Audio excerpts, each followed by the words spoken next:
변신 다시 1. 카프카 지음, 곽복록 옮김.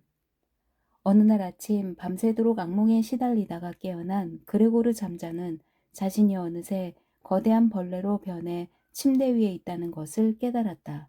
철갑처럼 단단한 등껍질을 침대 위에 대고 누워 있었는데 고개를 조금 쳐들고 살펴보니 불룩하게 튀어나온 갈색의 배가 눈에 들어왔다. 그 배 위에는 여러 개의 주름이 잡혀 있었고 불룩 튀어나온 부분 위로 금방이라도 흘러내릴 듯한 혼이불이 위태롭게 걸쳐 있었다. 그러나 다리는 몸의 다른 부분에 비해 어울리지 않을 정도로 가냘프고 연약해 보였다. 그것들은 수없이 많이 돋아 있었는데 무엇인가 불안한 듯 허공을 향해 바르르 떨고 있었다. 이게 웬 병고란 말인가? 하고 그는 생각했다. 정녕 꿈은 아닌 것 같았다. 비록 좁은 방이기는 하지만 인간이 거처하는 방에 이렇게 어여시 누워있지 않은가? 주위를 둘러보니 분명 이 방은 그가 생활하던 바로 그 방이었으며 사방의 벽 또한 눈에 익었다.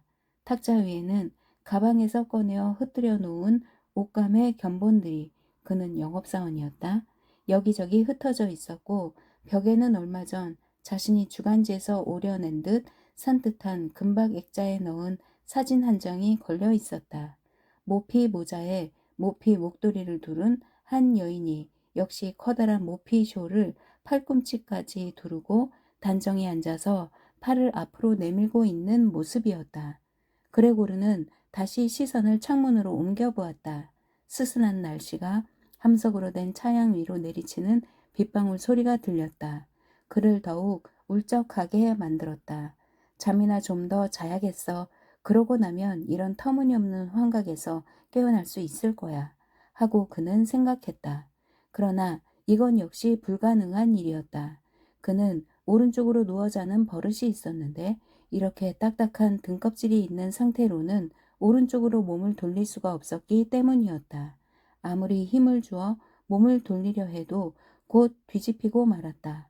아마 똑같은 행동을 100번도 더 했을 것이다. 그는 이와 같은 짓을 하면서도 자신의 흉측한 발이 허공에서 허우적거리는 것만은 보고 싶지 않아 눈을 감아버렸다. 그리고는 여태껏 한 번도 느껴보지 못한 가벼운 통증이 옆구리에서 일어나고 있음을 느끼고서야 이러한 시도를 멈추었다. 아, 하고 그는 한숨을 내쉬었다. 나는 왜 이런 골치 아픈 직업을 택했을까? 자나깨나 먼 곳까지 출장을 다니며 떠돌아 다녀야 하다니. 영업사원이란 본사에서 일하는 것보다 훨씬 더 고달픈 직업이야. 게다가 내게는 출장길에 오를 때마다 도저히 떨쳐버릴 수 없는 잔 걱정들이 많지 않은가? 기차를 갈아타야 하는 시간에 늦지 않도록 늘 신경을 써야 하고 그 짧은 틈을 이용해서 허겁지겁 끼니를 해결해야 하며 상대해야 할 고객들은 계속 바뀌어 깊이 사귈 수도 없으니 대인관계에 항상 신경을 곤두세워야만 하지 않았던가? 이제 이런 생활은 정말이지 지긋지긋해. 이런 생각을 하고 있는데 갑자기 배 근처가 가렵기 시작했다. 그래서 벌렁 들어누운 채로 조금씩 등을 요리조리 움직였다. 그는 침대 머리맡에 이르러서야 간신히 머리를 쳐들 수 있었다. 가렵다고 느껴진 것을 보니 알알이 솟아오른 하얀 점들이 있었다. 그로서는 그것이 무엇인지 알 수가 없었다. 발 하나를 움직여 그곳을 긁으려 했으나 깜짝 놀란 그는 그만 내밀었던 발을 움츠리고 말았다. 발이 그곳에 닿자마자 전신에 찬물을 끼얹은 듯한 소름이 쫙 끼쳤기 때문이었다. 그는 다시 그 몸을 이끌고 원래의 자리로 되돌아왔다. 잠자리에서 일찍 일어난다는 건 하고 그는 생각했다. 인간을 바보로 만든단 말이야. 인간에게는 충분한 수면이 필요하거든. 다른 회사의 영업사원들은 마치 하렘의 여인들처럼 방종하고 절제 없는 생활을 하고 있는 반면 나는 그렇지 않았어. 나는 오전 내내 쉴 새 없이 뛰어다니면서 가까스로 고객들로부터 주문들을 받아냈지. 그리고는 그것들을 주문서에 기입하려 숙소로 돌아오면 그들은 그제야 일어나 아침밥을 먹고 있지 않았던가? 만약 내가 우리 회사에서 그런 짓을 했다간 당장 그 자리에서 해고를 당하고 말았을걸? 하긴 어쩌면 그것이 나에게는 더 나은 건지도 모르지. 부모님을 생각해서 참고 견디고는 있지만 아마 그것만 아니었다면 벌써 옛날에 집어치웠을 거야. 사장 앞에 당당히 나서서 하고 싶은 말을 죄다 퍼부으면서 말이지. 그렇게 한다면 그 사장이란 놈은 어리바져서 책상 밑으로 굴러 떨어졌을걸? 아무리 생각해도 그 사장은 기분 나쁜 녀석이야. 매일 책상 모서리에 엉덩이를 걸치고 앉아서 오만스럽기 짝이 없는 눈초리로 사원들을 내려다보며 깔보듯이 말하는 그 태도를 생각하면 정말이지 끔찍해. 더욱이 사장은 귀가 어두워서 할 말이 있으면 녀석의 얼굴 앞에 바싹 다가가야만 하지 않는가? 그러나 아직 절망은 아니야. 부모님이 그 사장한테 진 빚을 갚을 수 있을 만큼의 돈만 모을 수 있다면, 물론 그렇게 되기까지는 6, 7년이 걸리겠지만 그때는 내 인생의 전환점이 될 거야. 아, 그러나 저러나 어쩌지? 우선 잠자리에서 일어나는 것이 급선무야. 5시 기차를 타야 하잖아. 그는 자명종 시계를 바라보았다. 시계바늘은 장롱 위에서 째깍째깍 소리를 내며 돌아가고 있었다. 아이고, 큰일 났는걸? 하고 그는 생각했다. 벌써 6시 반 아닌가? 게다가 지금도 쉴 새 없이 돌아가며 시간을 재촉하고 있으니 어쩌지? 아, 드디어 시계바늘이 30분을 지나 45분을 향하고 있다. 그런데 왜 종이 울리지 않았을까? 시계는 분명히 4시에 울리도록 맞추어져 있는 것이 침대에 누워서도 보이는데 말이야. 아니, 분명 종은 울렸을 거야. 이건 부정할 수 없는 사실이지. 방 안의 가구들이 떨릴 만큼 요란하게 울렸을 텐데도 그것을 듣지 못하고 편안히 잠을 자고 있었다니. 아니, 그다지 편안한 잠은 아니었을 거야. 하지만 깊이 골아떨어져 있었음이 분명해. 아, 이제 어떻게 해야 하나? 다음 기차는 7시 출발일 텐데 그 시각에 가려면 빨리 서둘러야 해. 그런데 아직 견본도 챙겨놓지 않았으니 이를 어쩐다? 이 바쁜 와중에도 그레고르의 몸은 마음대로 움직이질 않았다. 어찌어찌해서 겨우 기차 출발 시각에 맞춘다고 해도 사장의 꾸지람은 피할 수가 없을 거야. 5시 기차로 떠난 줄 알고 나를 기다리던 회사의 사원 녀석이 내가 도착하지 않았다는 것을 이미 사장에게 고했을 것이 뻔해. 사장의 끈아풀인 그 녀석은 아주 몰인정하고 세상 물정 또한 모르는 놈이잖아. 차라리 몸이 아파 결근하겠다고 할까? 아니, 안 될 말이지. 너무 졸렬하고 당연히 의심받을 것이 분명해. 이 회사에 다니는 5년 동안 한 번도 알아 누운 적이 없었잖아. 만약 그런 변명을 댔다가는 사장은 즉각 조합의 주치의를 대동하고 찾아올 게 틀림없어. 게다가 나태한 아들을 운운하면서 부모님에게 실컷 잔소리를 퍼부을 테고 내가 아무리 변명을 한다 해도 그 주치의 말만 들으려 할 거야. 조합 주치의가 무슨 말을 할지는 안 봐도 뻔해. 이 세상에는 환자란 존재하지 않으며 다만 일하기 싫어서 꾀병을 앓는 자만이 있다고 할 테니까. 물론 지금의 내 경우에는 그 주치의의 말이 전혀 틀린 것이라고는 볼 수 없지만 말이야. 사실 그레고르는 늦잠을 자고 난 뒤 어딘가 모르게 몸이 나른할 뿐 특별히 아픈 곳이라고는 없었으며 무슨 일인지 배고픔마저 느끼고 있었다. 그가 이런 여러 가지 생각에 빠져 아직 일어나지 못하고 있을 때 때마침 자명종 시계가 6시 45분을 가리키고 있었다. 침대 머리맡 쪽에 있는 문에서 가볍게 문 두드리는 소리가 났다. 그레고르, 지금 7시 15분 전이다. 오늘 나가지 않아도 되는 거니? 어머니의 부드러운 목소리였다. 그러나 그 말에 대답하던 그레고르는 자신의 목소리에 그만 깜짝 놀라고 말았다. 물론 그 소리는 자신의 목소리임에는 틀림없었으나 웬일인지 치미는 고통을 이기지 못해 간신히 지르는 신음소리가 섞여 있었기 때문이다. 사정이 그러했으므로 말이 입 밖으로 튀어나오려는 순간만 분명하게 들렸을 뿐 그 뒷말은 어미가 완전히 흩어져 버려 얼마만큼 정확히 전달되었는지 자신조차 분간할 수 없었다. 그레고르는 어떻게 된 일인지 자초지종을 자세히 말하려고 했으나 이런 상태로는 도저히 그럴 수가 없었기 때문에 일단 그 생각은 접어두고 이렇게 대답할 뿐이었다.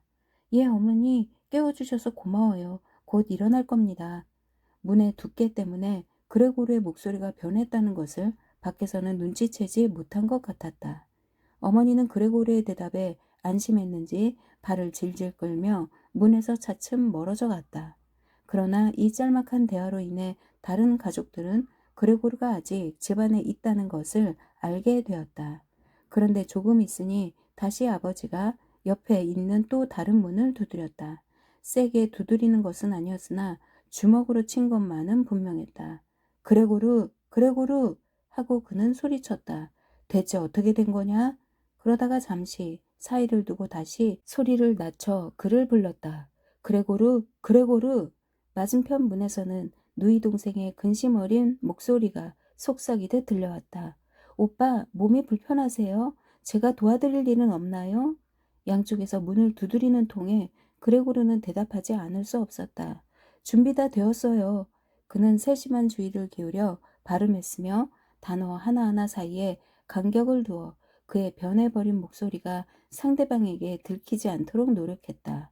아버지는 이에 만족하고 다시 아침상이 차려진 부엌으로 되돌아갔으나 누이 동생은 여전히 작은 소리로 물었다. 오빠, 문 좀 열어보세요. 부탁이에요. 그러나 그레고르는 문을 열어주기는커녕 도리어 출장길에서 늘 하던 버릇대로 집에서도 밤이면 모든 문에 자물쇠를 거는데 게을리하지 않았던 것을 다행으로 여기고 있었다. 우선 그는 어느 누구에게도 신경 쓰지 않고 천천히 일어나 옷을 갈아입은 후에 아침밥을 꼭 먹으리라 생각했다. 그 다음 일은 천천히 생각해 보기로 한 것이다. 침대에 마냥 누워서 아무리 머리를 쥐어 짠다 해도 별다른 결론을 얻을 수 있을 것 같지 않았다. 이 점에 대해서 그는 이미 잘 알고 있는 터였다. 곰곰이 생각해 보니 예전에도 침대에 누워 있을 때에 잠을 잘못 잔 탓인지 몸에 가벼운 통증을 느낀 적이 있었다. 그러나 일어나서 활동을 시작하니 곧 통증은 사라져버렸고 그때 그것이 단순한 착각이었다는 것을 깨달았던 기억이 났다. 그래서 그레고르는 오늘의 경우도 어쩐지 기분 탓일지 모르며 일어나서 활동을 시작하면 곧 좋아지겠지 하는 기대마저 갖게 되었다. 목소리가 변한 것은 영업사원이라는 직업의 특수성 때문에 심한 감기에 걸렸다는 것을 말해주는 징조에 불과한 것이라고 그는 생각했다. 시트를 걷어치우는 일은 극히 간단했다. 단지 숨을 깊이 들이마셨다가 내뿜으니 배가 더 불룩해져 이불이 저절로 흘러내렸다. 그러나 그 다음부터가 문제였다. 몸이 터무니없이 옆으로 퍼져 있었기 때문에 옴짝달싹 할 수가 없었다. 몸을 일으키려면 손과 팔이 필요했으나 그에게는 연약한 다리만이 수없이 달려있을 뿐 그것들마저 각기 제멋대로 움직이고 있어 마음먹은 대로 되지 않았다. 발을 구부리려 해도 그럴 때마다 순식간에 막대기처럼 뻣뻣해졌다. 천신만고 끝에 어느 한 발을 자신의 의지대로 움직일 수 있게 되자 어느새 다른 발들 역시 사슬에서 풀려난 것처럼 더욱더 제멋대로 움직였다. 언제까지고 이렇게 침대에 누워서 우물거리고 있을 수만 없지 않은가? 하고 그레고르는 자신을 타일렀다. 그는 먼저 하반신부터 침대에서 빠져나오기 위해 시도를 해보았다. 그러나 이 하반신은 물론 눈으로 똑똑히 볼 수가 없기 때문에 어떤 모습인지 정확히 상상할 수는 없지만 어쨌든 몸이 무거워 움직이는데 힘이 든다는 것만은 알 수 있었다. 어찌나 행동이 둔한지 이건 역시 쉬운 일이 아니었다. 끝내 참을 수가 없어 거의 자포자기 상태에 이른 그는 마지막으로 있는 힘을 다해 무턱대고 몸을 밀어내려 했다. 그러나 방향을 잘못 잡았는지 침대 아래쪽에 있는 모서리에 그만 엉덩이가 세게 부딪히고 말았다. 불이 번쩍하는 아픔을 느끼자 그는 이 하반신이야말로 지금 현재 그의 몸 가운데 가장 민감한 부분임을 깨달았다. 그래서 이번에는 반대로 상반신부터 침대에서 빠져나오려고 시도했다. 그는 조심조심하며 머리를 침대 가장자리로 돌려보았다. 이 동작은 간단히 해낼 수 있었다. 그뿐만 아니라 징그럽게 커다란 몸통도 그 폭과 무게에 비해 의외로 손쉽게 머리가 돌아가는 대로 느릿느릿 따라 돌았다. 그러나 막상 머리가 침대를 벗어나 허공에 뜨자 그 자세 그대로 몸을 일으켜 세우기가 불안했다. 결국 이대로 몸을 일으키려 하다가 침대 아래로 굴러 떨어진다면 기적이 일어나지 않는 한 머리에 부상을 입을 것이 뻔했기 때문이다. 그러나 지금의 경우 그가 어떤 일이 벌어진다 해도 잃어서는 안 될 것이 있었다. 그것은 바로 그가 아직까지 갖고 있는 분명한 의식이었다. 의식을 잃을 바에야 차라리 이대로 침대에 누워있는 편이 나을 것 같았다. 그는 다시 천신만고 끝에 간신히 원래 위치로 돌아와서는 한숨을 돌렸다. 그러나 자기 발이 한층 더 심하게 엉켜 허우적거리는 꼴을 보자 이 무질서한 소동을 어떻게 가라앉혀야 할지 참담했다. 그리고 이대로 침대에 가만히 누워 있을 수만은 없는 일이라고 다시 한번 자신에게 타일렀다. 설령 성공 확률이 희박하다 하더라도, 그리고 모든 것을 희생하는 한이 있다 하더라도 일단 침대에서 일어나는 것이 급선무 아닐까? 그는 자포자기 하기보다는 좀 더 침착하게 심사숙고해서 행동하는 것이 중요하다고 생각했다. 생각이 여기에 미쳤을 때 그는 온 신경을 눈에 모아 창문을 바라보았다. 하지만 건너편의 좁은 거리조차 보이지 않을 만큼 아침 안개가 자욱이 끼어 있었기 때문에 어떤 자신감이나 용기가 도무지 우러나지 않았다. 벌써 7시군. 자명종 시계가 7시를 알리자 그가 중얼거렸다. 벌써 7시야. 그런데 왜 이렇게 아직까지도 아침 안개가 짙게 깔려있지? 그는 한동안 가냘픈 숨을 헐떡이면서 꼼짝 않고 누워 있었다. 그 모습은 마치 이렇게 숨을 죽이고 조용히 누워 있으면 본래의 모습으로 되돌아갈 수 있지 않을까 하고 기다리고 있는 듯 보였다. 이윽고 그는 마음속으로 다짐했다. 7시 15분까지는 무슨 일이 있더라도 이 침대에서 완전히 빠져나가겠다고. 어쩌면 그 시간이 되기 전에 회사에서 누군가 찾아와 그에 관해 물을지도 모른다. 회사는 7시가 되기도 전에 일을 시작하기 때문이었다. 그는 이번에는 몸을 규칙적으로 좌우로 흔들면서 침대에서 빠져나오려고 시도해 보았다. 이 방법을 쓰다가 설사 침대에서 떨어지는 한이 있더라도 머리만 제대로 쳐들고 있으면 별탈 없을 것 같았다. 등껍질은 단단한 것 같으니 바닥의 융단 위에만 떨어진다면 별일은 없을 것이라고 생각한 것이었다. 한 가지 걱정이 있다면 바닥으로 떨어질 경우 요란한 소리가 날지도 모른다는 것이었다. 그러나 어찌하겠는가. 그 소리에 식구들이 놀라진 않겠지만 무슨 일일까 하고 염려는 하겠지.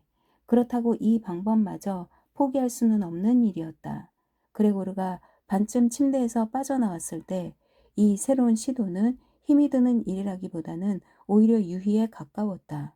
힘을 주면서 박자에 맞춰 몸을 흔들기만 하면 되었기 때문이다. 그는 문득 이러한 생각을 했다. 누구든 조금만 도와준다면 일은 간단히 해결될 텐데 하고 말이다. 그러면서 그의 머릿속에는 힘이 센 두 사람, 그의 아버지와 하녀가 떠올랐다.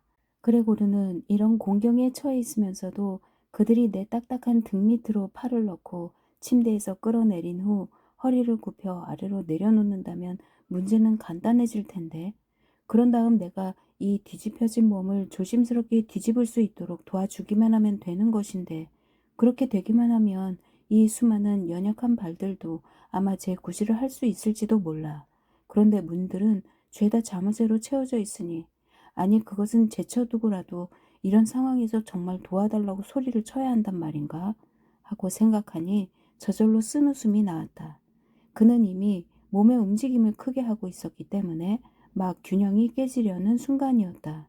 그런데 어떻게든 서둘러 결말을 지어야만 할 그 순간, 앞으로 5분만 있으면 7시 15분이 되는 순간이다. 누군가 거실 출입구에 초인종을 울리는 소리가 들려왔다. 드디어 회사에서 사람이 왔군 하고 그는 생각했다. 그러자 자기도 모르게 몸이 움츠러들었다. 그러나 발만은 허공에서 더욱 허우적거리며 춤을 추었다. 일순주의는 정적에 휩싸였다. 문을 열어주지 않아야 하는데 하고 그레고르는 불가능한 일을 막연하게 기대했다. 하지만 그런 그의 기대와는 반대로 하녀의 묵직한 발걸음 소리가 들리면서 문이 열리는 것 같았다. 그레고르는 방문자의 인사말만 듣고도 누가 찾아왔는지를 알 수 있었다. 바로 지배인이었다. 도대체 그레고르는 어떤 인연으로 해서 그런 회사 일을 하게 되었을까? 그가 다니는 회사는 조금만 게으름을 피워도 그 즉시 어이없는 의심을 받는 그런 회사였다. 그렇다면 대체 그 회사의 사원들은 모조리 불황배란 말인가? 그 많은 사원 중에 충실하고 유순한 사람은 한 명도 없단 말인가? 겨우 아침 한두 시간 회사에 늦는 것을 가지고 이렇게 바보처럼 괴로워하거나 더욱이 그 괴로움으로 인해 침대에서 일어나지 못하는 충실하고 열성적인 사람이 하나도 없단 말인가? 동정을 살피기 위해 사환을 보내는 것만으로는 마음이 놓이지 않는다는 뜻일까? 물론 단순한 심부름의 경우 사환을 보낼 필요가 있겠지만 그렇다고 해서 지배인이 손수 거동할 필요까지 있단 말인가? 이런 생각이 들자 그레고르는 그만 화가 울컥 치밀었다. 그래서 그는 있는 힘을 다해 침대에서 빠져나올 수 있었다. 이러한 그의 행동은 충분히 생각하고 내린 결단에서 나온 것은 아니었다. 그가 침대에서 빠져나올 때 요란한 소리가 울렸다. 그러나 그가 우려했던 것만큼의 소리는 아니었다. 바닥에 깔린 융단이 어느 정도 떨어지는 소리를 흡수해 주었으며 등껍질은 생각보다 유연했다. 요란한 소리가 나지 않은 것도 이런 이유 때문이었다. 그러나 그는 머리를 조심해야 한다는 것을 깜빡 잊고 있었기 때문에 자신도 모르게 그만 머리를 방바닥에 부딪히고 말았다. 그는 아픔과 분함으로 인해 목을 비틀면서 융단 위에 머리를 쳐박았다. 방 안에서 뭔가 떨어진 것 같은데요. 지배인의 목소리가 왼쪽 문 밖에서 들려왔다. 그레고르는 오늘 자신의 몸에서 생겨난 일이 저 지배인에게도 일어날 수 있지 않을까 하고 상상해 보았다. 결코 일어나지 않는다고 단언할 수는 없는 일이었다. 그러나 문득 떠오른 이러한 생각에 답변이라도 하듯이 지배인이 그의 에나멜 구두를 삐걱거리며 다가오는 소리가 들렸다. 오른쪽 방에서는 그레고르의 누이 동생이 이 사태를 알리기 위해 속삭이고 있었다. 오빠, 지배인님이 오셨어요. 알고 있어. 그레고르는 중얼거렸다.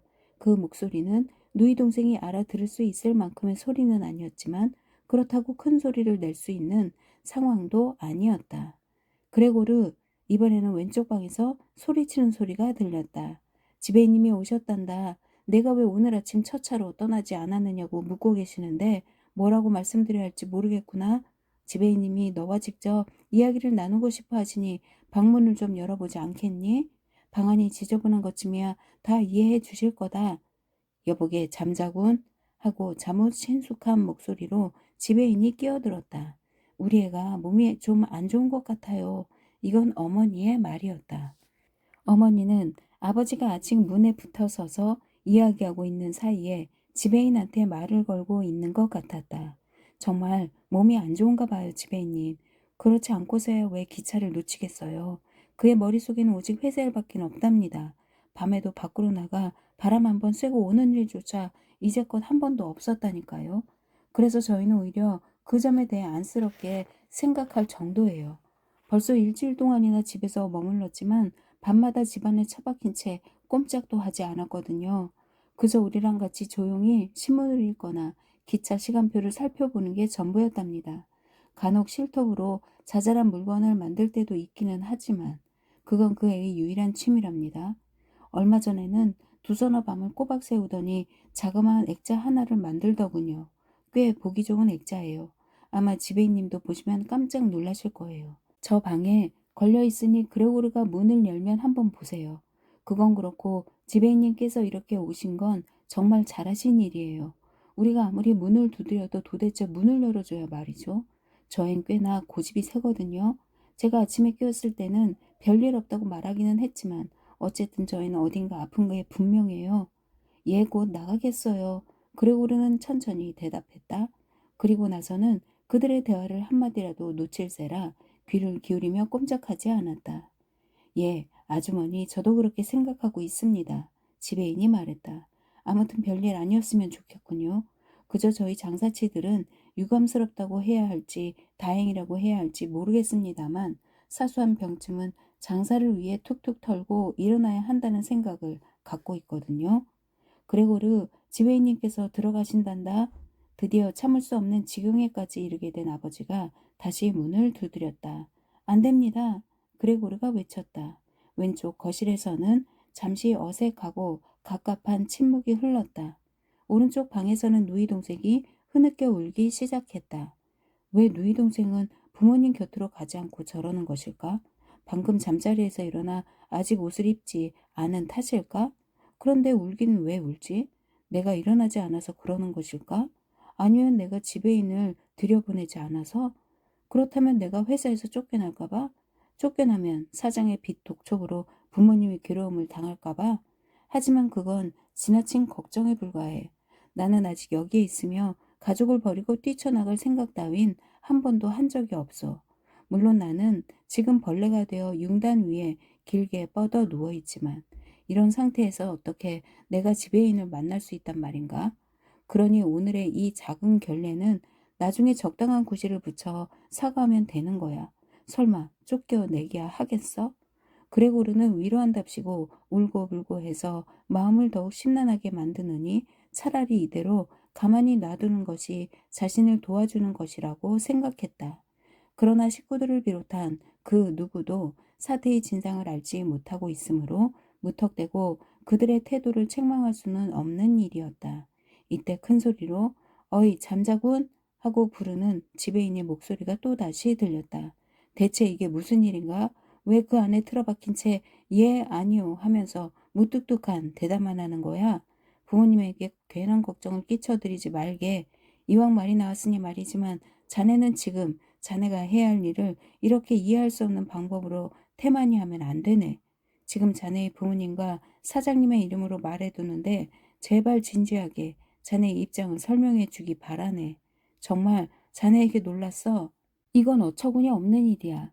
나는 자네가 침착하고 사리가 분명한 사람인 줄 알았는데 이렇게 갑자기 어이없는 추태를 보이니 뭐라고 할 말이 없구먼. 실은 오늘 아침 자네의 근무 태만에 대해서 사장님이 은근슬쩍 언급하셨지만 최근 자네에게 위임한 현금 회수권을 두고 한 말 같았지만 나는 그 이야기를 듣고 얼토당토 않다고 생각했지. 이건 정말이야? 그러나 지금 이렇게 자네의 또 다른 면을 목격하고 나니 자네를 도우려던 생각이 싹 없어지고 말았네. 그리고 이제 자네 지위도 그리 안전할 것 같지 않다는 생각이 드는군. 처음에는 자네와 나 둘만 있는 자리에서 이 모든 것을 자네에게 말해주려 했지만 자네가 이렇게 나로 하여금 시간을 허비하게 만드니 어쩔 수 없이 자네 부모님 앞에서 모든 걸 이야기할 수밖에 없네. 사실 자네의 최근 업무 실적이 영 엉망이었어. 물론 요즘은 계절적으로 보건대 그렇게 거래가 활발한 때는 아니지만 말이야. 그러나 그렇다고 해서 전혀 장사가 되지 않는 계절이란 있을 수 없는 거야. 여보게 잠자군. 잊지 말고 새겨두게. 저기 지배인님. 그레고르는 허둥대며 소리쳤다. 흥분이 극에 달하자 그는 침착함을 잃고 말았다. 지금 일어나겠습니다. 기분이 좋지 않은 데다가 현기증마저 일어서 일어나지 못했던 겁니다. 아직 침대에 누워있기는 하지만 이제 많이 좋아진 것 같습니다. 지금 침대에서 몸을 일으키고 있는 중입니다. 조금만 기다려주세요. 생각했던 것만큼 완전히 좋아진 것 같지는 않지만 뭐 괜찮아지겠죠. 아, 어떻게 이렇게 갑자기 몸이 안 좋아질 수 있는 거죠? 어제 저녁까지만 해도 아무렇지 않았는데 말입니다. 아마 부모님께서도 잘 알고 계실 거예요. 아, 아니군요. 생각해보니 어제부터 몸이 좀 심상치 않기는 했습니다. 제 안색을 보시면 그랬구나 하실 거예요. 어제 회사 사람에게 제 몸 상태에 대해서 좀 내비쳤어야 하는 건데 왜 아무 말도 하지 않았는지 저도 잘 모르겠어요. 하지만 집에 가지 않고도 얼마든지 이겨낼 수 있다고 생각했거든요. 그러니 지배인님, 제발 부탁인데 제 부모님께는 아무런 책망도 하지 말아주세요. 방금 지배인님께서 저에 대해 말씀하신 것은 온당치 않습니다. 저는 그런 책망을 들을 만한 짓을 전혀 하지 않았거든요. 또 여태까지 제게 그런 책망을 한 사람은 한 명도 없었습니다. 지배인님, 혹시 제가 최근에 보낸 주문서를 보셨습니까? 지배인님이 말씀하시는 걸로 봐서는 못 보신 것 같은데요. 어쨌든 좋습니다. 8시 발 기차가 있으니 그것을 타고 출발하겠습니다. 두서너 시간 휴식한 덕에 좀 기운이 나는 것 같네요. 그러니 지금 회사로 돌아가셔도 될 것 같습니다. 그럼 회사에서 뵙지요. 죄송하지만 제 말대로 해 주셨으면 좋겠어요. 그리고 사장님께도 말씀 좀 잘해 주시고요. 그레고르는 자신이 지금 무슨 말을 하고 있는지 잘 분간하지도 못하면서 입으로 나오는 대로 정신없이 짓거렸다. 그리고 침대에서 여러 번 연습한 덕분인지 비교적 쉽게 장롱 가까이까지 접근할 수 있었다. 그는 장롱의 몸을 의지하여 일어나 보려고 했다. 그는 정말로 문을 열고 자신의 변한 모습을 모두에게 보여주고는 지배인과 이야기를 나눌 작정이었다. 또한 가족들이 자기 모습을 보고 나서 뭐라고 말을 할지 알고 싶은 욕구마저 들었다. 만약 가족들이 깜짝 놀란다 해도 그레고르에게는 아무런 책임이 없으며 그저 가만히 있을 수밖에 없는 일이었다. 설령 그들이 놀라지 않고 이 사태를 있는 그대로 받아들인다면 그레고르 역시 격분할 필요도 없는 일이었다. 그리고 나서 서둘러 떠난다면 8시까지는 기차역에 도착할 수 있으리라 생각했다. 그레고르는 장롱에 등을 기대고 일어서려다가 몇 번이나 미끄러졌으나 있는 힘을 다해 마지막 도약을 시도한 결과 꼿꼿이 설 수 있게 되었다. 하반신이 찌르는 듯이 아파왔지만 지금 그런 것에 마음 쓸 겨를이 없었다. 이번에는 가까이 있는 의자에 몸을 뉘듯 의지한 채 여러 개의 가냘프고 연약한 발로 의자 등을 움켜쥐었다. 이렇게 해서 자신의 몸을 제어할 수 있게 된 그는 정신없이 짓거리던 상태에서 침묵을 되찾았다. 이제는 허둥지둥 되지 않고 저쪽 이야기에 귀를 기울이고 있을 만한 여유가 생긴 것이다. 이때 지배인의 목소리가 들렸다. 지금 안에서 뭐라고 했는지 한마디라도 알아들으셨습니까? 지배인이 그레고르의 부모를 향해 물었다. 설마 우리를 바보로 취급하는 건 아니겠죠? 그럴 리가 있나요? 어머니의 울음 섞인 목소리가 들렸다. 틀림없이 중병에 걸린 거예요. 그것도 모르고 우리가 저 애를 괴롭힌 거예요. 그레테, 얘야, 그레테. 어머니는 계속해서 흐느끼는 목소리로 소리를 질렀다. 엄마, 왜 그러세요? 반대쪽에서 누이 동생이 소리쳤다. 두 사람은 그레고르의 방을 사이에 두고 이야기를 주고받았다. 그레테, 곧장 의사 선생님한테 다녀와야겠구나. 그레고르가 몹시 아픈 모양이야. 빨리 의사 선생님을 모시고 오너라. 어서 서둘러. 너도 방금 그레고르가 이야기하는 소리를 들었지? 그건 짐승의 소리였습니다. 하고 지배인은 어머니의 높은 음성과는 대조적으로 나지막이 말했다. 안나, 안나? 아버지가 부엌에 있는 하녀를 부르며 손뼉을 쳤다. 넌 빨리 자물쇠 수리공을 불러오너라. 두 소녀는 거의 동시에 치맛자락 스치는 소리를 내며 도대체 누이 동생은 어느 틈에 옷을 갈아입었을까? 현관문을 열어 젖혔다. 그러나 문이 닫히는 소리는 들리지 않았다. 그녀들은 큰 불상사라도 생긴 듯 현관문을 열어놓은 채 헐레벌떡 뛰쳐나갔다. 그레고르는 처음보다는 많이 차분해졌다.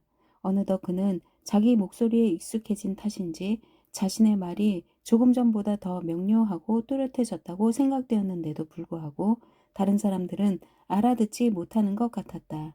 하지만 그들은 그의 몸에 이상이 생겼다는 것만은 확실히 알게 되었다. 그리고 이제 그를 구하려 하고 있다.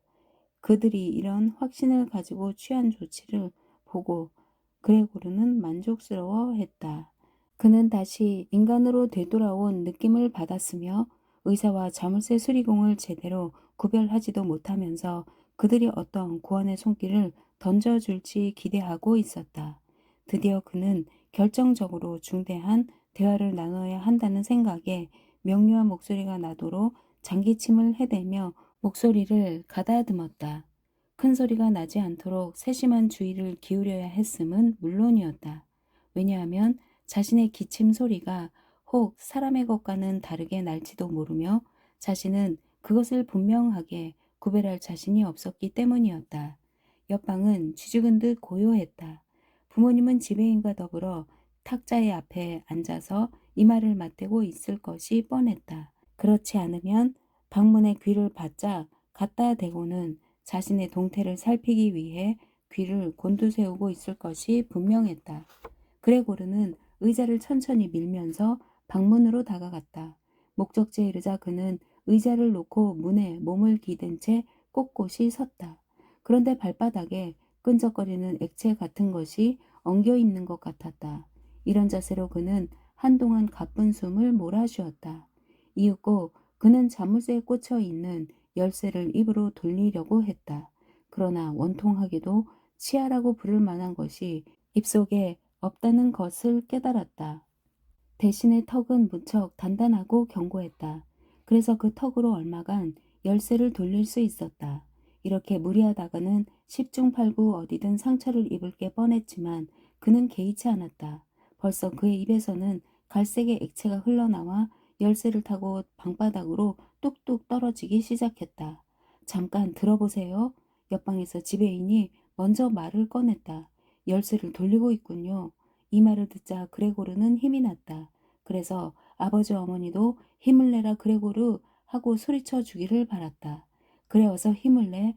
열쇠를 꽉 물고 힘을 내야지 그레고르 하고 말할 법도 한데 부모님의 목소리는 들리지 않았다.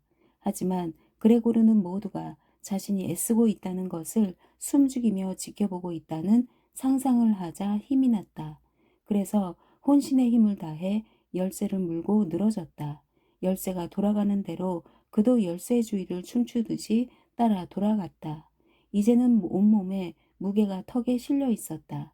그리고 때로는 열쇠에 매달리기도 하고 때로는 열쇠를 위에서 진 누르기도 했다. 그러다가 자물쇠에서 용수철 튀는 커다란 소리가 나자 그레고르는 정신이 번쩍 들었다.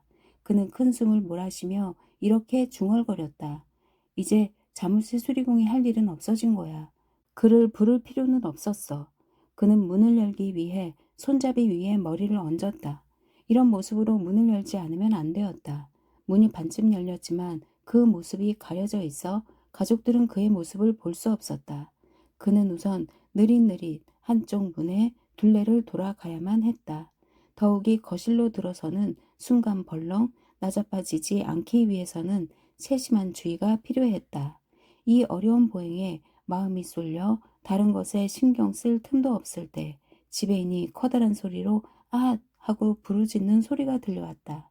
그 소리는 마치 바람이 우우 하고 우는 소리 같았다. 그레고르의 눈에 지배인의 모습이 비쳤다. 문에서 가장 가까운 자리에 있던 지배인은 딱 벌어진 입을 손으로 가리며 무엇인가 보이지 않는 커다란 힘에 떠밀리듯 주춤주춤 뒷걸음질을 치고 있었다. 어머니는 지배인 앞인데도 불구하고 잠자리에서 빠져나온 헝클어진 머리를 그대로 꼿꼿이 세운 채 말뚝처럼 서 있었는데 두 손으로 얼굴을 가리더니 아버지를 바라보고는 그레고르 앞으로 두 서너 걸음 다가서자마자 무너지듯 무릎을 꿇었다. 그녀의 얼굴은 가슴에 깊숙이 파묻혀 보이지 않았다. 아버지는 노골적인 저기를 나타내면서 그레고르를 그의 방으로 쫓으려는 듯 두 주먹을 불끈 쥐었다. 그러나 다시 불안한 표정으로 방안을 둘러보더니 두 손으로 얼굴을 가리고 울기 시작했다. 그의 두꺼운 가슴팍이 부들부들 떨고 있는 것이 보였다. 이런 광경을 목격하자 그레고르는 한 발짝도 발을 뗄 수가 없었다. 그래서 단단히 자물쇠가 걸려있는 반대쪽 문 안으로 기어가 몸을 기대고 선 채 몸의 반만 내밀고 있었다. 몸의 윗부분으로는 옆으로 기울어진 그의 머리가 보였다. 이런 자세로 사람들의 동정을 살피고 있었던 것이다. 이러는 동안 주위는 훨씬 더 밝아졌다. 길 건너편에는 서로 마주보고 서 있는 짙은 회색 건물, 그것은 병원이었다. 한쪽이 선명하게 보였고 그 벽면에는 멋없이 구멍을 뚫어 놓은 듯 똑같은 모양의 창문이 규칙적으로 박혀 있었다. 비는 여전히 계속 내리고 있었다.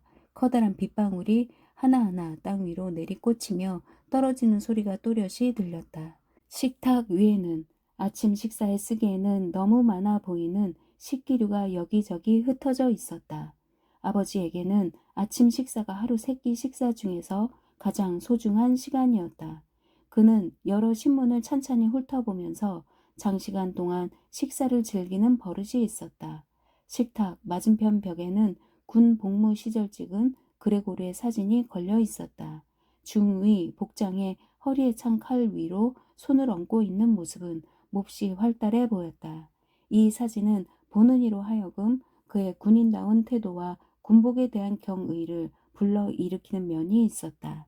건너방에는 통하는 문이 열려 있었으며 더욱이 현관문마저도 활짝 열려 있어서 현관의 층계창과 계단의 첫 층계까지 한눈에 훤히 들여다 보였다.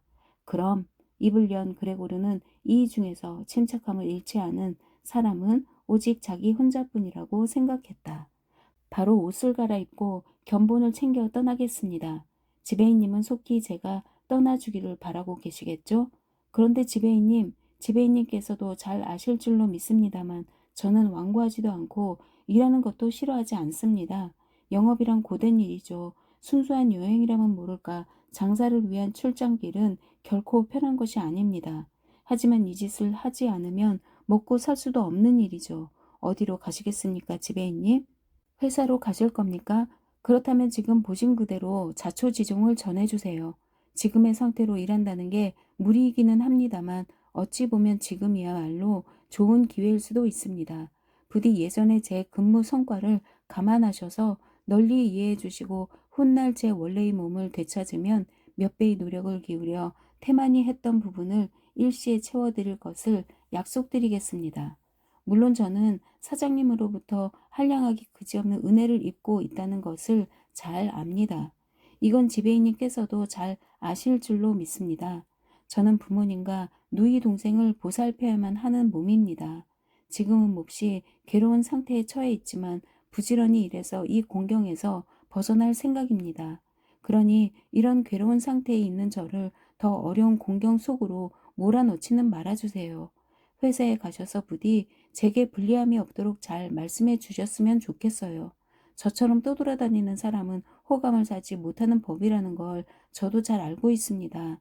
사람들은 영업하는 사람들이 뒤에서는 은밀하게 재미를 보고 많은 돈을 챙겨 호화판으로 생활하고 있다고 생각하기 일쑤지만 이것은 그릇된 편견입니다. 그러나 어느 누구도 이런 그릇된 편견을 고쳐보기 위해 노력하지는 않더군요. 뭐 어쩔 수 없는 일이겠지요.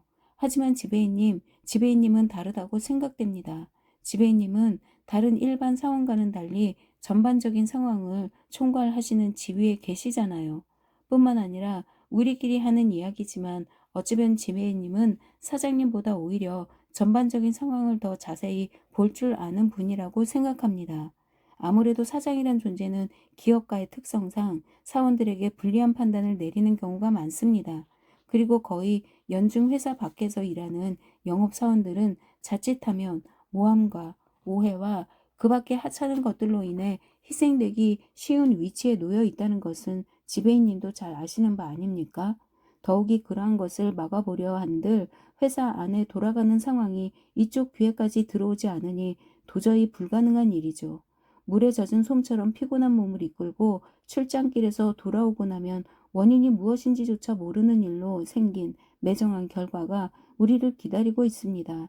그것은 영업사원에게 정말이지 뼈아픈 상처를 안겨주게 되는 것들입니다.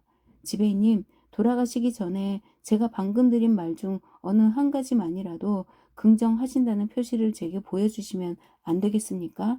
그러나 지배인은 그레고르가 입을 연 바로 그 순간부터 등을 돌리고 서서는 입술을 일그러뜨린 얼굴만 그레고르를 향하고 있을 뿐이었다. 그리고 그레고르가 얘기를 하고 있는 동안 잠시도 가만히 서 있질 않았다. 그레고르에게 눈을 고정시킨 채 조금씩 문 쪽으로 다가가고 있었다. 마치 이 방에서 나가서는 안 된다는 금종령을 받은 사람처럼 지극히 조심스러운 태도를 취하면서 말이다. 드디어 그의 몸이 거실을 다 빠져나갔다. 아마 그가 거실에서 빠져나가는 순간에 마지막 발 동작을 본 사람이라면 틀림없이 그가 발에 화상을 입은 것이라고 생각했을 것이다. 거실을 나와 현관에 이른 그는 층계를 향해 그의 오른팔을 쭉 뻗었다. 그것은 마치 그곳에서 어떤 구원의 손길이 그를 기다리고 있기라도 한 것처럼 보였다. 그레고르는 회사에서 자신의 지위를 지금처럼 유지하려면 지배인을 결코 이런 상태로 보내서는 안 된다고 생각했다. 부모님은 아직 여기까진 생각하지 못한 것 같았다. 그들은 그레고르가 평생토록 이 회사에 다니면서 안정되고 편안하게 살아갈 수 있을 것만으로만 생각해왔다. 그런데 지금은 눈앞에 벌어진 상황 때문에 근심이 쌓여 앞일을 통찰할 여유 따위라곤 없었다. 그러나 그레고르에게는 선견지명이 있어서 어떻게든 지배인을 붙잡아두고 설득해서 그의 마음을 자기 편으로 돌려놓지 않으면 직장을 잃고 말 것이 눈에 보이는 듯했다. 그레고르를 비롯한 전 가족의 장래가 지금 이 순간에 달려 있었다. 누이 동생이 어서 돌아와 주면 좋으련만. 그녀는 현명한 처녀였다. 그레고르가 아무 말 없이 침대에 누워 꼼짝하지 않고 있을 때부터 그녀는 이미 울고 있었다. 그리고 집에 있는 너그러운 편이라 여자에게는 쉽게 넘어갈 것이다. 그녀가 있어 우선 현관문을 닫고 그에게 앞뒤 상황을 조리 있게 설명해 준다면 그의 공포심을 덜 수 있으련만. 그러나 누이 동생은 지금 이 자리에 없었다. 할 수 없지. 그러니 그레고르 자신이 직접 나서서 이 일을 수습해야 했다. 그래서 그는 자신이 이 모습으로 얼마만큼 움직일 수 있는지 전혀 알지도 못하는 상태에서, 또한 자신의 말이 그들에게 이해될지 안 될지도 모르는 상태에서 자신이 기대고 있던 문에서 빠져나와 문지방을 넘으려 했다. 그리고는 현관의 난간을 두 손으로 잡고 꼴사납게 매달려 있는 지배인 곁으로 서둘러 다가가려 했다. 그러나 그 순간 그레고르는 중심을 잃고 짤막한 비명을 지르면서 쓰러지고 말았다. 하지만 자신의 수많은 발들이 쓰러진 몸을 지탱해 주었다. 게다가 쓰러짐과 동시에 전신을 휘감는 듯한 쾌감을 온몸으로 느꼈다. 그것은 자기 몸이 변신하고 나서 처음 느껴보는 기분이었다. 발 밑에는 단단한 마룻바닥이 깔려 있었다. 그리고 그것을 디디며 발들이 모두 그레고르의 의사에 따라 움직여주는 것 같아 그는 기쁜 생각마저 들었다. 그 발들은 자신이 원하는 방향으로 자기 몸을 떠매고 가려는 것 같았다. 이런 상태라면 당장 자신의 모든 괴로움이 해소될 것만 같은 성급한 믿음마저 생겼다. 그레고르는 어머니로부터 그다지 멀리 떨어지지 않은 마룻바닥 위에 자신의 발을 딛고는 힘차게 서 있었다. 그러자 어머니의 얼굴을 정면으로 쳐다볼 수 있게 되었다. 그 순간 지금까지 아무것도 눈에 들어오지 않는 듯 고개를 푹 숙이고 슬픔에 젖어 있던 어머니가 갑자기 그 모습을 보더니 손가락이란 손가락은 죄다 벌린 채 큰 소리로 부르짖었다. 아, 사람 살려요. 어머니는 그레고르의 모습을 잘 살펴보기 위해 들여다보고 있기는 했지만 발은 그와는 반대로 정신없이 뒷걸음질을 쳤다. 그러다가 모서리에 부딪힌 어머니는 넋나간 사람처럼 식탁 앞에 덜썩 주저앉고 말았다. 어머니는 뒤집혀진 커다란 주전자에 커피가 융단 위로 쏟아지는 것조차 의식하지 못하는 것 같았다. 어머니, 어머니! 그레고르가 작은 소리로 그녀를 부르면서 자신의 눈을 치켜뜨며 어머니를 올려다보았다. 그러는 동안 지배인에 대한 생각은 그의 뇌리에서 완전히 떠나버렸다. 그 대신 쏟아진 커피를 보자 자신도 모르게 허공을 향해 계속 입맛을 다셨다. 이 광경을 본 어머니는 다시 한번 비명을 지르더니 벌떡 일어나 그녀 쪽으로 다가오는 아버지의 품 안으로 뛰어들었다. 그러나 지금의 그레고르로서는 부모님에게 마음을 쓸 틈이 없었다. 순간 지배인에 대한 생각이 떠올랐기 때문이다. 지배인은 이미 계단에 발을 딛고 서 있었다. 난간에 턱을 괴고 마지막으로 그레고르를 한 번 더 힐끔 쳐다본 그는 막 계단을 내려가려고 하는 것 같았다. 그레고르는 그를 따라잡을 생각으로 자신의 몸에 탄력을 가하면서 자세를 고쳐 잡았다. 지배인은 그레고르의 이런 기색을 알아차렸는지 계단을 서너 개씩 건너뛰며 단숨에 뛰어내리고 말았다. 그리고는 재빨리 모습을 감추었다. 잠시 후 어이구 하는 그의 비명소리가 계단 밑에서 똑똑이 울렸다. 유감스럽게도 이 지배인의 도주는 비교적 냉정함을 잃지 않던 아버지의 머리를 완전히 휘저어 놓은 것 같았다. 아버지는 자신이 직접 지배인의 뒤를 쫓지는 못할 망정 그레고르를 방해하고 나섰다. 지배인은 도망가기 바빠 미처 자신의 외투와 모자를 챙기지 못했는데 아버지는 그것과 함께 두고 간 지팡이를 오른손으로 움켜쥐고 그것을 휘둘러대며 그레고르를 다시 제 방 안으로 몰아넣으려 했다. 그레고르가 아무리 애원해도 허사였다. 아버지는 그레고르가 무엇을 부탁하고 있는 것인지 전혀 이해하려 들지 않았다. 아무리 공손하게 머리를 숙이고 애원해도 아버지는 더욱 세차게 발을 구를 뿐이었다. 한편 어머니는 아직 쌀쌀한 날씨임에도 불구하고 창문을 활짝 열어 젖힌 채 몸을 밖으로 내밀고는 두 손바닥에 얼굴을 묶고 있었다. 바깥에 세찬 바람이 집 안으로 몰아닥치자 창문의 커튼이 너풀거렸으며 책상 위의 신문지들은 펄럭이며 소리를 냈다. 그 중에 몇 장은 바람에 날려 위로 날아갔다가는 다시 마루 위로 떨어졌다. 아버지는 여전히 매몰차게 그레고르를 쫓으려 했다. 그레고르를 겁주려 쉿쉿 소리내는 모습은 마치 야만인 같았다. 하지만 그레고르는 아직 뒷걸음질 치는 것에 익숙하지 않았기 때문에 물러서는데 무척이나 힘이 들었다.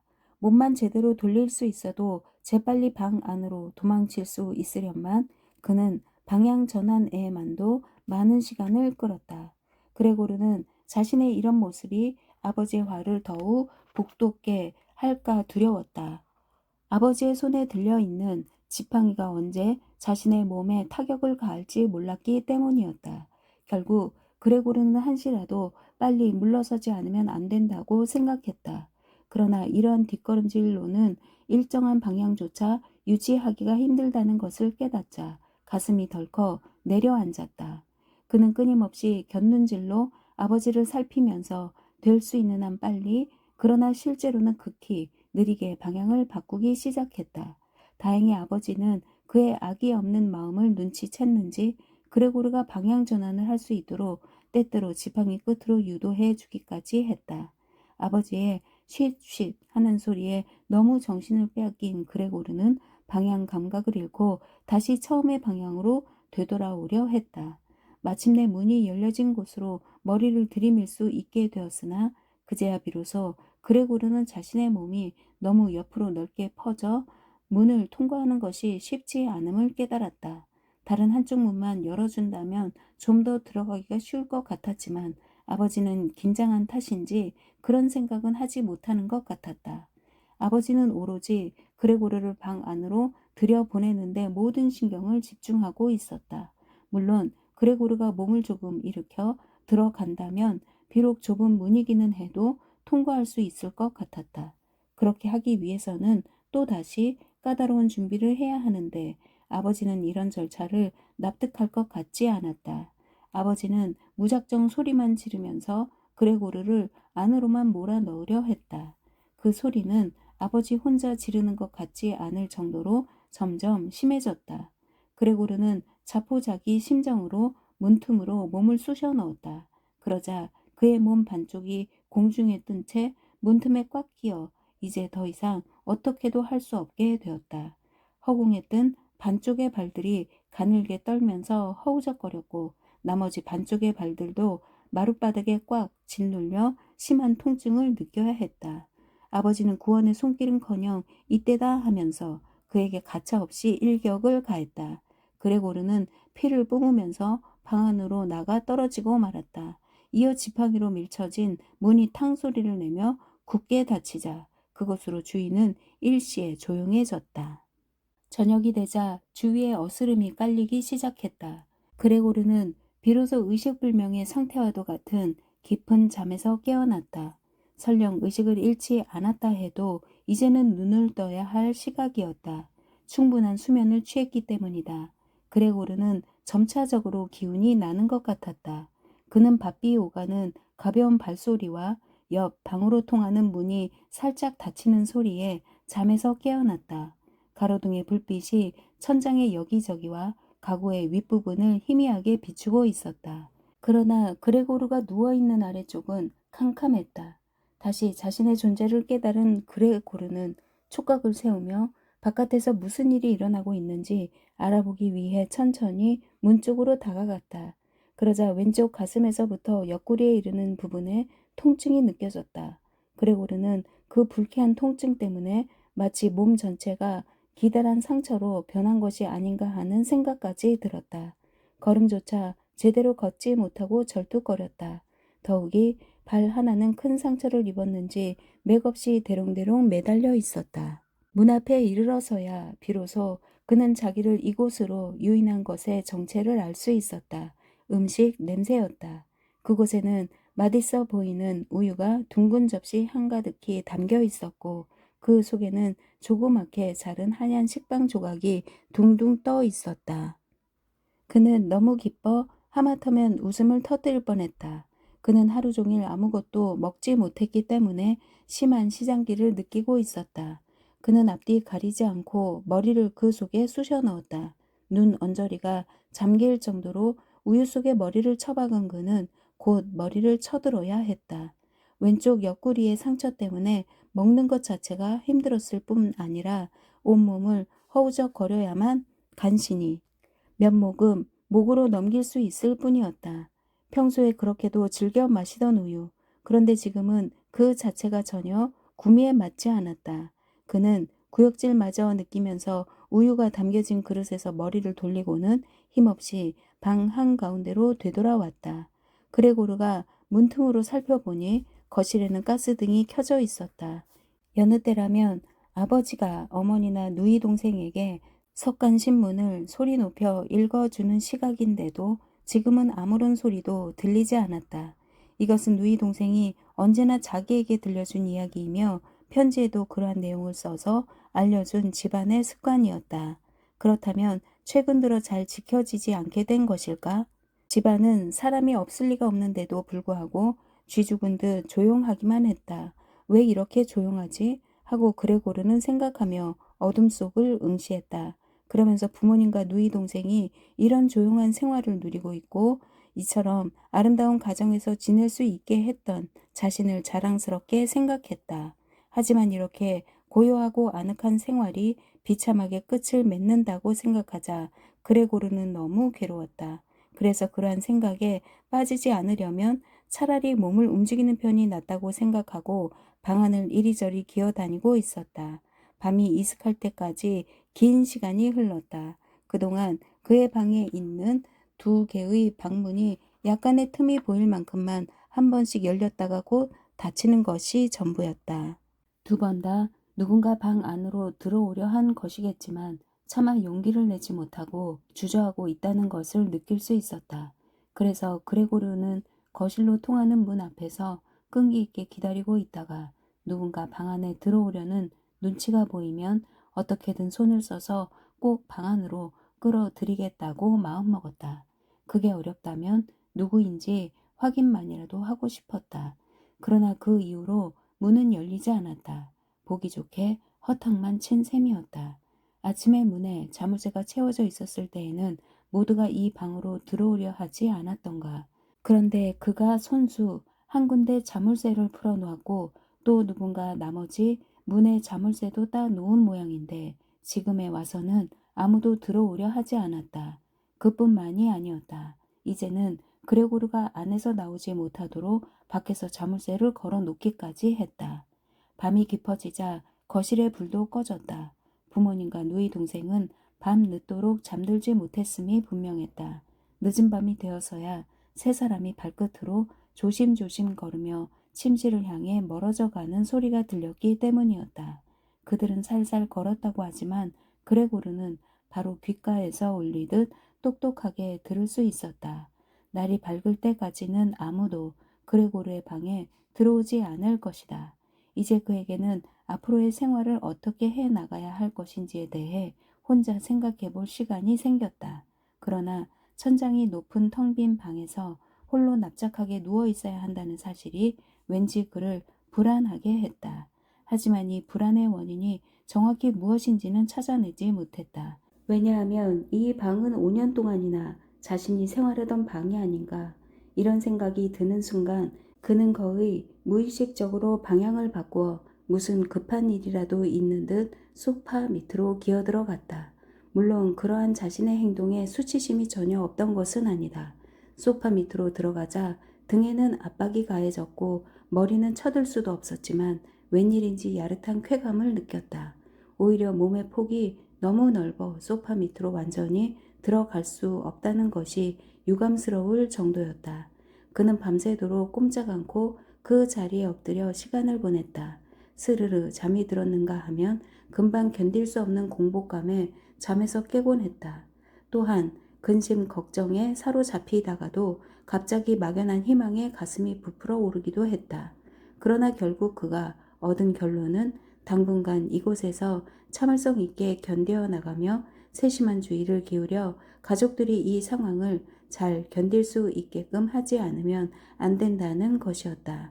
물론 이 모든 것이 그의 탓은 아니었지만 어쨌든 이런 모습으로 가족들에게 근심을 끼쳤고 앞으로 신세를 지지 않을 수 없게 된 이상 마음을 굳게 먹어야 한다고 그는 생각했다. 이윽고 먼덩이 텄다. 아직 주인은 채 밟지 않아 깜깜했으나 그레고르에게는 자신의 각오를 시험할 좋은 기회가 찾아왔다.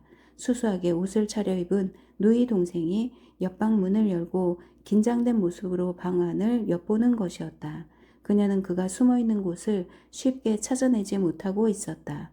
그러나 이윽고 소파 밑에 숨어있는 그를 발견하자 딱하기 그지없는 일이지만 날아서 도망칠 수 없는 이상 방 안 어딘가에 있어야만 하지 않겠는가. 그녀는 아악 하고 비명을 지르면서 쏜살같이 문을 닫고 달아나 버렸다. 그러나 너무 경박한 짓을 했다고 생각했는지 그녀는 다시 문을 열더니 마치 중환자실에 들어오기라도 하는 것처럼 발소리를 죽인 채 조용히 들어왔다. 그레고르는 소파 모서리 끝까지 목을 길게 빼고는 그녀의 거동을 살폈다. 그는 우유에 손도 대지 않았다는 사실을, 그것도 식욕이 없어서가 아니라는 사실을 누이가 알아차릴까? 지금 이렇게 벌레로 변한 나에게 필요한 음식물이 무엇인지를 깨닫고는 그것을 가져다 줄까? 만약 이러한 사정을 누이 스스로 깨닫지 못한다 하더라도 굶어 죽으면 죽었지 내 쪽에서 먼저 음식물을 요구하지는 않으리라 하고 생각했으나 실은 소파 밑에서 기어나와 그녀에게 뭐든 맛있는 것 좀 가져다 달라고 매달리고 싶은 욕구가 솟구쳤다. 그래서 그러한 충동을 억누르기 위해 그는 무척 애를 쓰지 않으면 안 되었다. 그녀는 우유가 담긴 접시를 살피더니 의아하다는 표정을 지어 보였다. 몇 방울의 우유가 접시 주위에 떨어져 있기는 했으나 그 안에 담겨진 우유의 양은 줄지 않았기 때문이었다. 그러자 그녀는 헝겊 조각으로 접시 모서리를 감싸고는 조금의 주저함도 없이 접시를 집어들고 밖으로 나가버렸다. 그레고르는 그녀가 이번에는 어떤 음식물을 가져올까 하는 마음에 호기심을 가지고 기다렸다.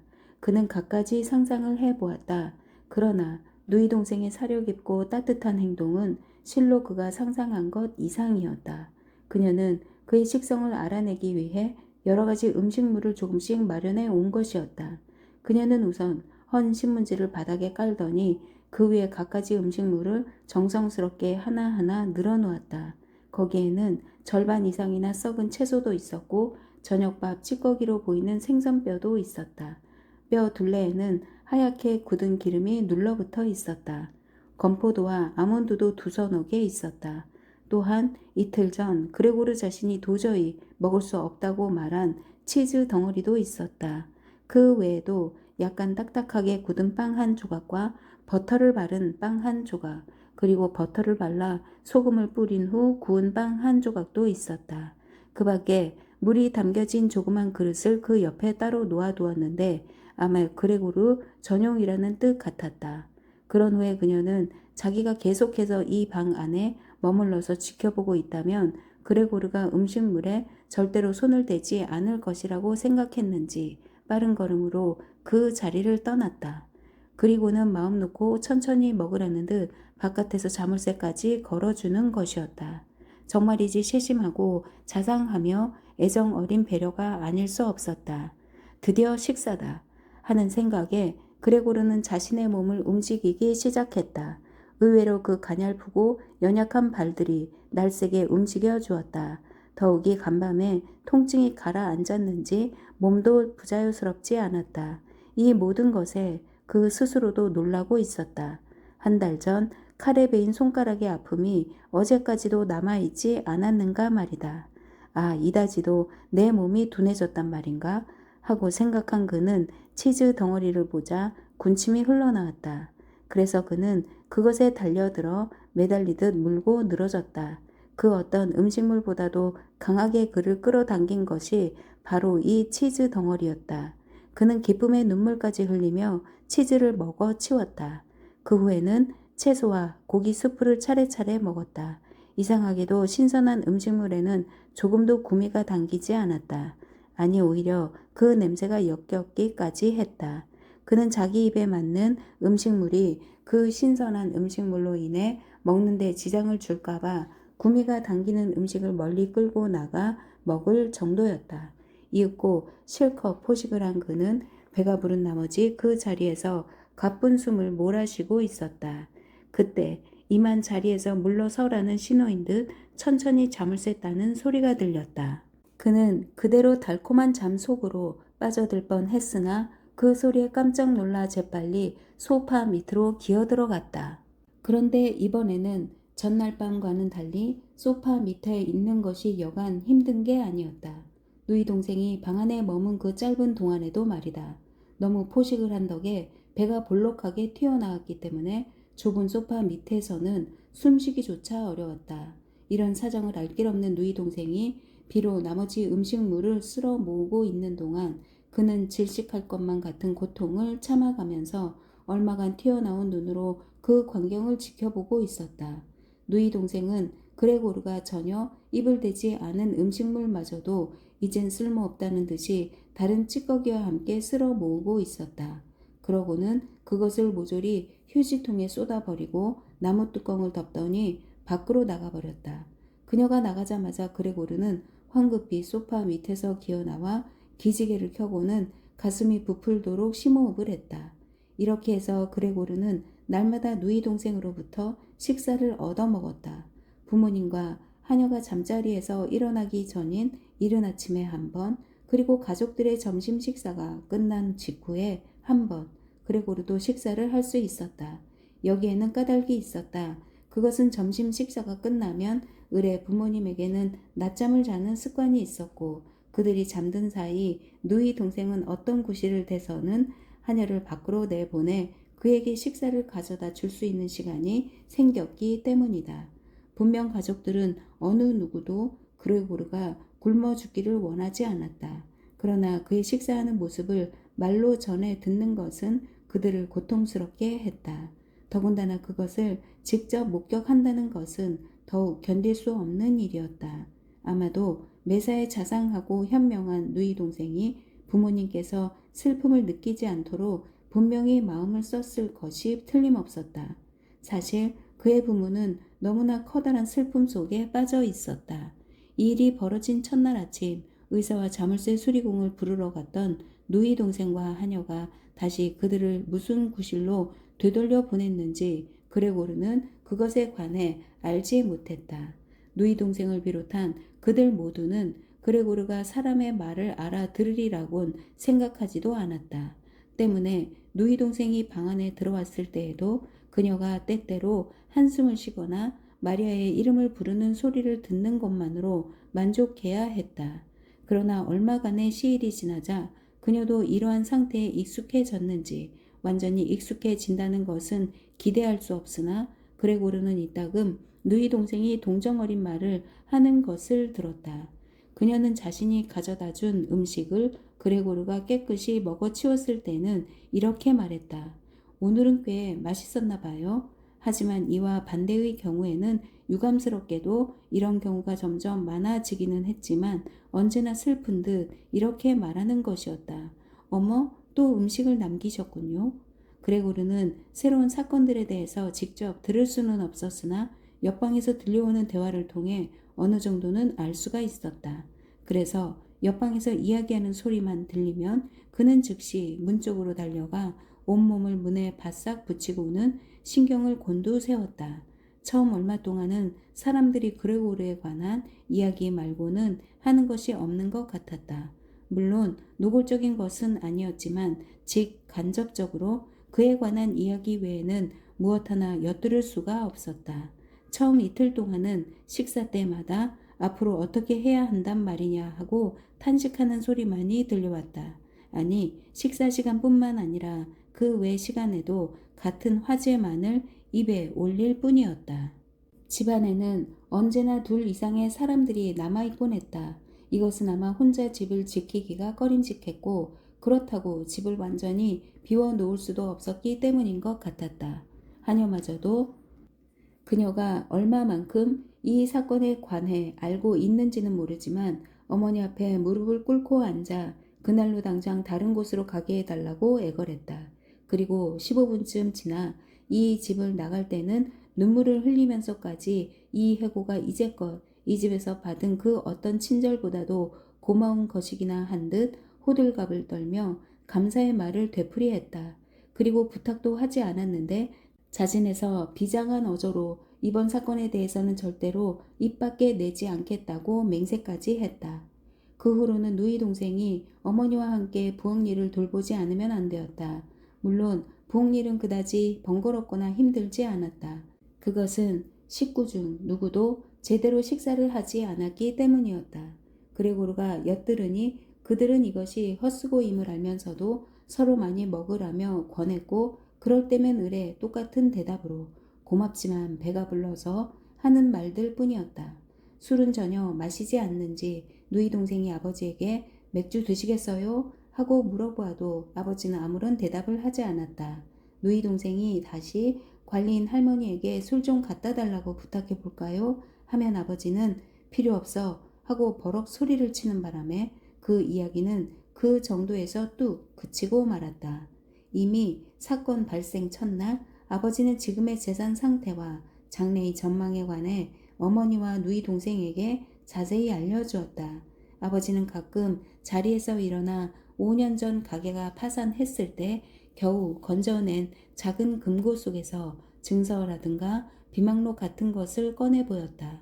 그가 복잡한 금고의 자물쇠를 열고 찾으려던 물건을 꺼낸 다음 다시 금고를 닫고 자물쇠를 채우는 소리가 그레고르의 귀에 들렸다. 아버지의 이러한 설명은 어떤 의미에서 볼 때 그레고르의 몸에 병고가 생긴 후 처음 듣는 기쁜 얘기였다. 그는 아버지가 운영하던 가게가 파산하자 모든 것을 깡그리 잃은 줄로만 알고 있었다. 적어도 아버지는 그에게 그런 것에 관해 한 번도 들려준 적이 없었으며 그 역시도 그런 것에 대해서는 아버지에게 물은 적이 없었다. 아버지가 파산했을 무렵 그레고르의 유일한 관심은 가족을 완전한 절망 상태로 몰아넣은 사업상의 실패를 어떻게든 가족들이 빨리 잊을 수 있도록 하는 데만 쏠려 있었다. 그는 이것을 위해 자신의 모든 것을 바치며 몰두했다. 때문에 당시 일자리를 얻자마자 남달리 열성을 다해 일했고 그 결과 일개 평사원이었던 그가 하루아침에 영업사원 자리를 차지할 수 있었다. 영업사원이 되면 평사원과는 비길 수 없을 만큼의 돈을 쥘 기회가 많았다. 그리고 일의 결과가 즉각 반영되어 일정 비율에 따른 상여금을 받을 수도 있었다. 그것을 들고 집에 돌아와서 깜짝 놀라는 가족 앞에 자랑스럽게 늘어놓을 때의 기쁨이란. 아, 그때는 정말이지 한량없이 기뻤다. 그 그레고르의 수입은 가족들의 생계를 도맡을 만큼 늘었으며 지금까지 그렇게 해오고 있었다. 하지만 그런 신바람 나던 시절도 타성해졌자 차츰 돈을 주는 쪽에서도 받는 쪽에서도 훈훈한 정이 오가지 않았다.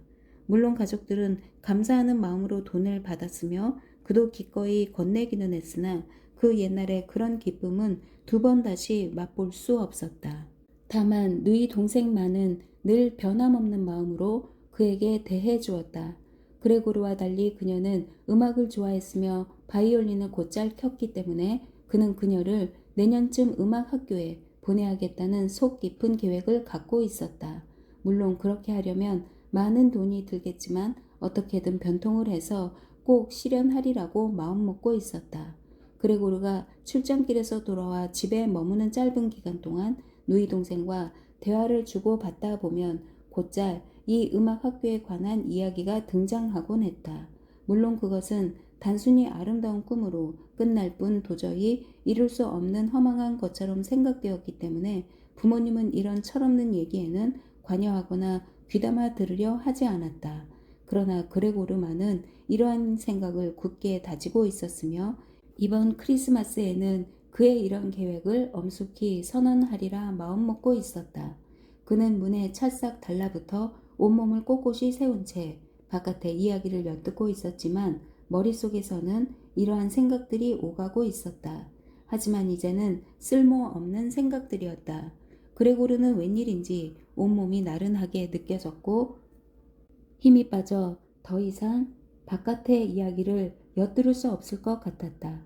그러다가 저도 모르게 머리를 문짝에 부딪히고는 깜짝 놀라 다시 머리를 똑바로 쳐들곤 했다. 그러면 그가 머리를 부딪힌 사소한 소리에도 옆방에서는 눈치를 채고 이야기를 뚝 그쳐버렸다.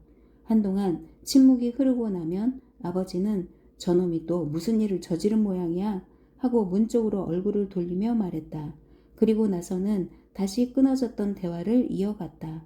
그레고르는 이제 충분히 알아들을 수 있었다. 아버지는 똑같은 말을 몇 차례나 되풀이해 가며 설명하는 습성이 있었다. 이것은 아버지 자신이 무척 오랜 동안 집안의 재정 일에서 손을 떼고 있었기 때문이기도 하지만 한꺼번에 많은 이야기를 듣는 어머니를 이해시키려는 배려였다. 그토록 엄청난 불행 속에서도 극히 적은 것이기는 하지만 옛날의 재산이 아직 남아있다는 것, 그리고 그것을 남에게 빌려주어 모은 이자가 어느 정도 된다는 것, 그 밖에도 그레고르가 다달이 집에 들여온 돈, 그레고르는 자신의 용돈으로 겨우 2, 3 굴덴 밖에는 쓰지 않았다.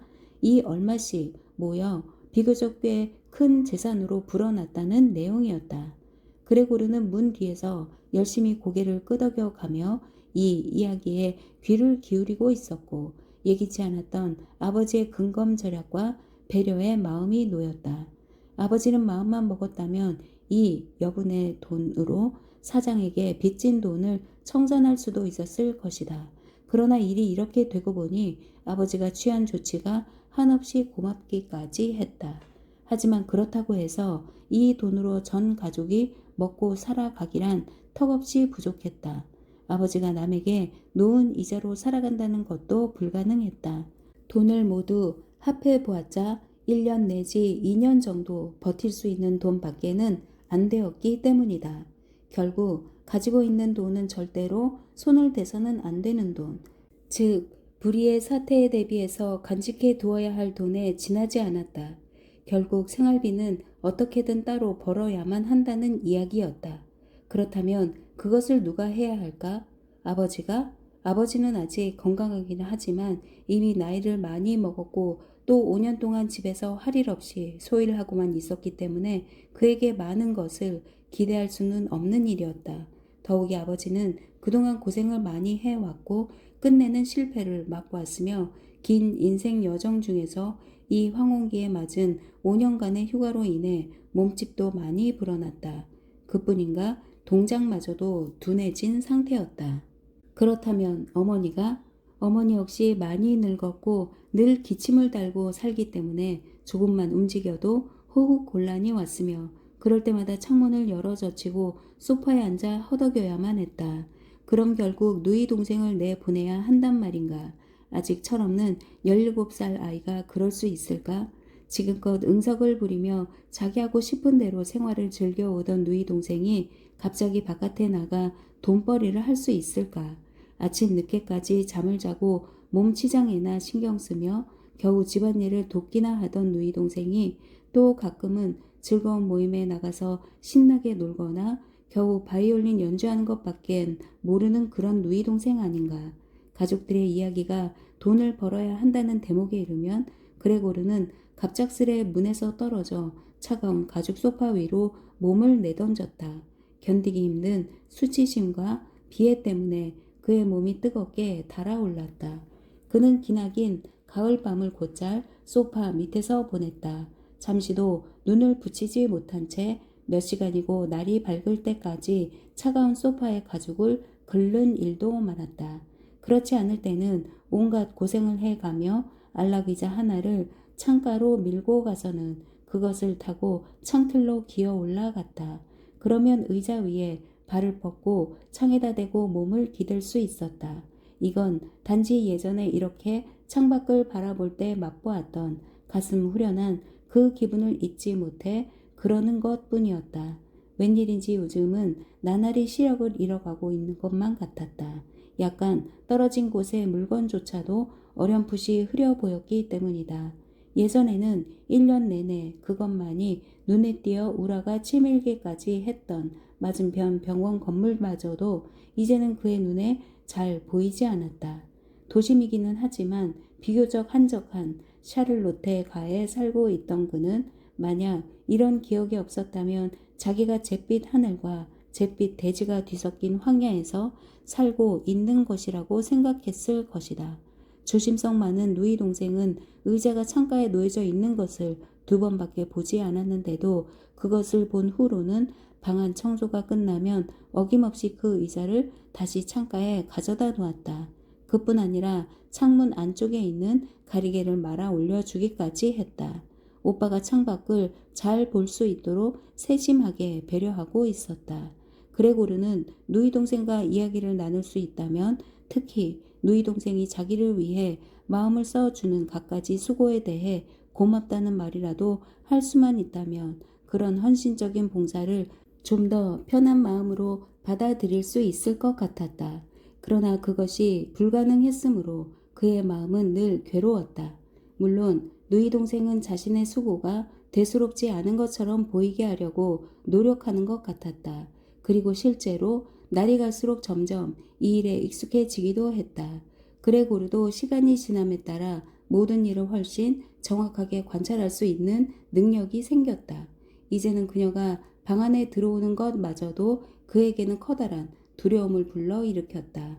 전에는 그레고르의 방 안을 누가 엿볼까 두려워하여 세심한 주의를 기울이던 그녀가 이제는 방 안에 들어서자마자 단숨에 창문으로 달려가 마치 질식 직전의 사람처럼 황급히 창문을 열어 젖히고는 아무리 추운 날일지라도 그대로 창가에 서서 한동안 깊은 숨을 들이쉬는 것이었다. 하루에 2번 그녀는 이와 같은 행동을 되풀이했는데 그녀가 내는 빠른 발걸음 소리와 창문을 열어대는 이 요란한 소리에 그레고르는 등골이 오싹해짐을 느꼈다. 누이 동생이 그러고 있을 때면 그는 찍소리도 내지 않고 소파 밑에서 오들오들 떨고 있어야 했다. 그러나 그레고르는 누이 동생의 마음을 이해할 수 있었다. 그저 누이 동생이 창문을 닫은 채로 일을 했다면 그레고르는 덜 고통스러웠을 것이다.